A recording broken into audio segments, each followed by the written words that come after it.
السلام عليكم ورحمة الله وبركاته. هنتكلم النهاردة عن التعويم، وفي الموضوع ده هنعرف يعني ايه تعويم وأنواعه، وهنوضح مثال من تثبيت سعر صرف العملة وصولا للتعويم، وإيه هي آثار التعويم. خلينا نبدأ. تعويم العملة هو إن الدولة بتخلي سعر صرف العملة محرر بشكل كامل، بحيث إن الحكومة أو البنك المركزي للدولة ما بيتدخلش في تحديد سعر صرف العملة، وسعر صرف العملة بيتحدد بشكل تلقائي من خلال العرض والطلب على العملة، بحيث إنه إذا زاد الطلب على العملة الوطنية بيرتفع سعرها، وإذا انخفض الطلب على العملة بينخفض سعرها. وهي دي العوامل اللي بتحدد سعر صرف العملة في فترة التعويم مقابل أو أمام العملات الأجنبية. وسعر صرف العملة ممكن إنه يتغير بالارتفاع أو الانخفاض في نفس اليوم أكثر من مرة. والتعويم له نوعين: التعويم الخالص والتعويم الموجه أو المضاد.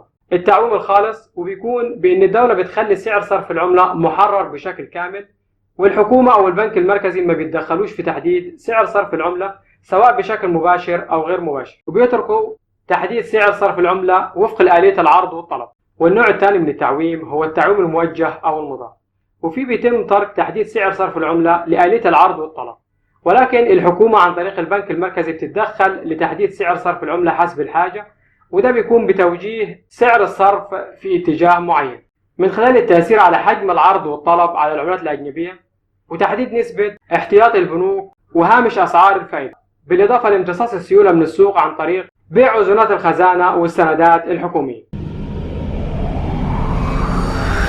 وعكس التعويم هو تثبيت سعر صرف العملة، وهنذكر مثال على تثبيت سعر صرف العملة وصولا للتعويم.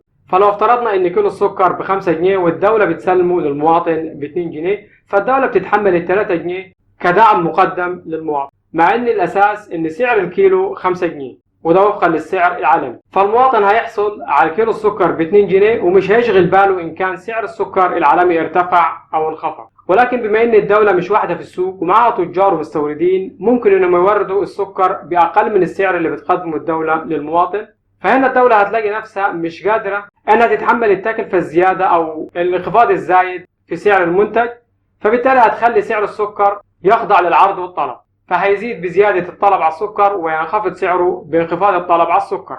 وهي دي فكرة التعويم.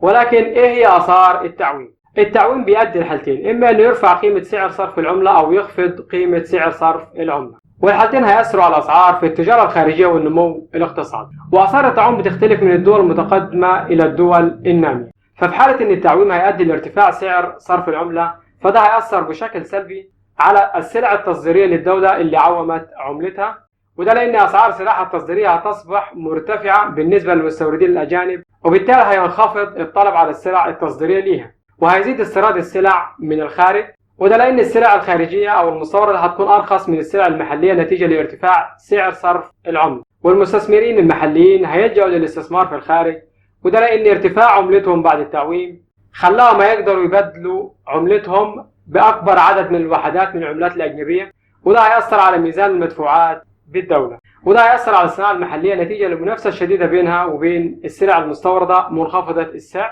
وهيؤدي لتباطؤ النمو وزيادة البطالة. وفي حالة إن التعويم هيؤدي لانخفاض سعر صرف العملة مقابل العملات الأجنبية، فده هيؤدي لأن أسعار السلع المستوردة هتكون أغلى من السلع المحلية، وبالتالي هيقل الطلب على السلع المستوردة ويتجه ميزان المشتريات للسلع المحلية لأنها هتكون أرخص من السلع المستوردة، وده هيؤدي لتراجع حجم الواردات من الخارج، وبالتالي هيزيد الطلب على السلع المحلية من المواطنين ومن المستوردين الأجانب، وهتزيد صادرات الدول اللي أجرت تعويم لعملتها. وإذا كان نتيجة التعويم اللي أدت لانخفاض سعر صرف العملة أدت لانخفاض واردات الدولة وبالتالي ارتفاع صادراتها، فده هيأثر بشكل ملحوظ في ميزان الدولة التجاري. ودي كانت آثار التعويم بالنسبة للدول، وإن كانت تختلف من الدول المتقدمة عن الدول النامية. فالدول المتقدمة نتيجة لوفرة صادراتها وتنوعها فمن الممكن أن التعويم يجيب نتيجة معاهم، ولكن الدول النامية ونتيجة لتواضع صادراتها وضعف نظامها الإنتاجي نسبيا وعدم قدرتها على تلبية الطلبات الخارجية من المستوردين الأجانب، بالإضافة لأن كل معاملات الدول النامية بتتم بعملات شركائها التجاريين كالدولار مثلا وليس بعملتها، فالتعويم بالنسبة للدول النامية مش هيكون نتيجته غير تضخم وتراجع في الإنتاج وزيادة البطالة، وبالتالي التأثير على ميزان مدفوعات الدولة التجاري. ولحد هنا الحلقة خلصت. ما تنساش تبص على المصادر، هسيبها لك في وصف الفيديو. وإذا كنت مشترك عندي بالقناة ما تنساش اللايك والشير، وإذا ما كنتش مشترك عندي بالقناة فاشتراكك يدعمنا لتقديم الجديد والجديد. والسلام عليكم ورحمة الله وبركاته.